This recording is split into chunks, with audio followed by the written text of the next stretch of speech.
দেওয়ার মতো কেউ নাই।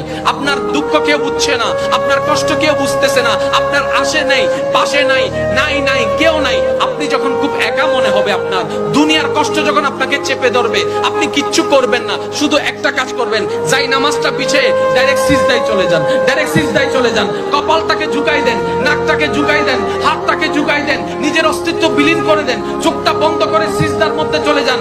আল্লাহর ওয়াস্তে করে বলছি, কিচ্ছু পড়া লাগবে না, শুধু সিজদার মধ্যে পড়তে থাকেন, সিজদায় পড়ে থাকেন, কান্না করতে থাকেন। ওনাকে বুঝান যিনি আপনি না বললেও সবকিছু বুঝে, ওই রবকে জানান যিনি আপনি না জানালেও সবকিছু জানে। দুনিয়ার মানুষ তো আজকে বললে কালকে চুপ উল্টাই ফেলে, ব্ল্যাকমেইল করতে শুরু করে। রব তো সবকিছু জানার পরেও দোষ গোপন করে রেখেছে। ওই রবের দরবারে সবকিছু বলতে থাকেন, 1টা মিনিট, 2টা মিনিট, 3টা মিনিট, দেখবেন আপনার সমস্যা তখন সমাধান না হলো অন্তরে এমন একটা শান্তি লাগবে যেটা আপনার পৃথিবীর কোথাও খুঁজে পাবেন না। সুবহানাল্লাহ।